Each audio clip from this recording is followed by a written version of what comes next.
नमस्कार मित्रों, मैं हूं प्रभात कुमार और आपका स्वागत है एनालिस्ट प्रभात टॉक शो में। और जैसा कि हम जानते हैं यह 13वां एपिसोड है या 13वीं दिन है जिसमें हम इस पर चर्चा कर रहे हैं। तो जैसे जैसे हम इस पर चर्चा कर रहे हैं हम बहुत सारे तथ्य को खोलते जा रहे हैं, अब बहुत कुछ नया सीखने को मिल रहा है।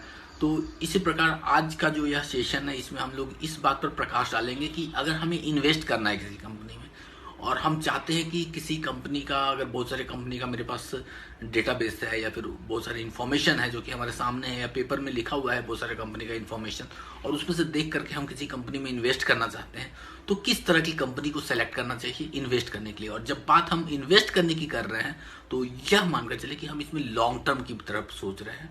आई एम नॉट थिंकिंग कि अगले 2-3 साल के अंदर इस कंपनी का क्या भविष्य होगा। I am not talking about any company which is dealing on some products which will not exist after 15 years or 20 years. I am talking about such companies which is very active in changing its R&D and doing all those research so that it can क्योंकि यहाँ तक कि mobile company में भी एक time पे Nokia था और एक टाइम पे वो चला गया, एक टाइम पे ब्लैकबेरी था, एक टाइम पे वो ख़त्म हो गया। तो ऐसी कंपनी की हम बात नहीं कर रहे हैं जो R&D को वैल्यू नहीं देता, जो समय के साथ नहीं बदलता है और इस तरह से समय के साथ लुप्त भी हो जाता है। तो उस तरह की कंपनी की बात नहीं कर रहे, हम ऐसी कंपनी की बात करें जो आज से 50 साल पहले भी था और आज से 50 साल भी इसके होने की संभावना बनी हुई है। तो वो जो कंपनी होते हैं वो ग्रेड ए कंपनी हम इसको बोलेंगे। और कुछ कंपनी जो कि ग्रेड ए में टॉप क्लास में आती हैं जिसमें हम इन्वेस्ट करना चाहते हैं, इसलिए क्योंकि इन्वेस्टमेंट से हमारा डायरेक्ट फ़ायदा हो जाएगा। और वो कंपनी जो होती है टॉप क्लास में आती है, उसमें अगर हम देखें तो कोको कोला या पेप्सी या फिर इस प्रकार की जो कंपनी होती हैं उसको हम रखते हैं, क्योंकि ये कंपनी हमारे बहुत दिनों से चली आ रही हैं। आज से जब हम बचपन में थे तब भी हमको पता था कि कोको कोला पेप्सी का डिमांड इंडिया में इतना ही था, आज के डेट में भी कम नहीं हुआ है। तो ये कंपनी कुछ फिलॉसफी पे चलती है। तो वो फिलॉसफी क्या है कि वो 1 सेंट में प्रोडक्ट बनाती है और $1 में प्रोडक्ट बेच देती है। इससे इस कंपनी को बहुत ज़्यादा फायदा होता है। इसके कस्टमर्स भी जो आज से 20 साल पहले थे वो आज भी है, इसलिए कस्टमर्स भी कभी ना नहीं करते हैं। और कारण भी है क्योंकि सभी को जब किसी को सर्व करना हुआ या फिर खुद पीने के लिए अगर प्यास लगी तो लोग कोको कोला, पेप्सी और थम्स अप ही पीते हैं। तो ये जो है सो उन्होंने अपना एक ऐसा ब्रांड बना रखा है, अपना एक ऐसा टेस्ट बना रखा है, अपना एक ऐसा इन्वायरमेंट बना रखा है।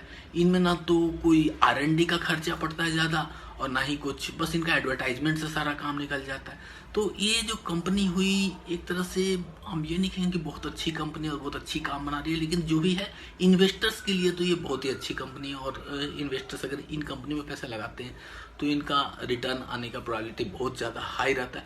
और कारण है कि इसमें एक एडिक्शन टाइप का चीज़ होती है।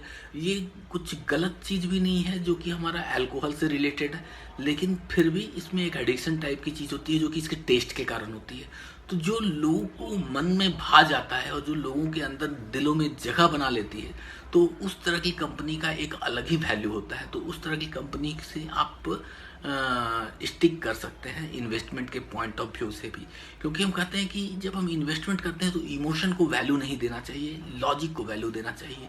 लेकिन जब इमोशन बहुत ज़्यादा टफ हो जाए और बहुत ज़्यादा स्ट्रांग हो जाए तो वो एक लॉजिक का ही काम करता है। और उस इमोशन को लॉजिक के पॉइंट ऑफ व्यू से देखें तो हम उससे फ़ायदा कमा सकते हैं। तो उस इमोशंस को हमें अपनी लॉजिक में कन्वर्ट करके उससे फ़ायदा कमाने की सोचनी चाहिए।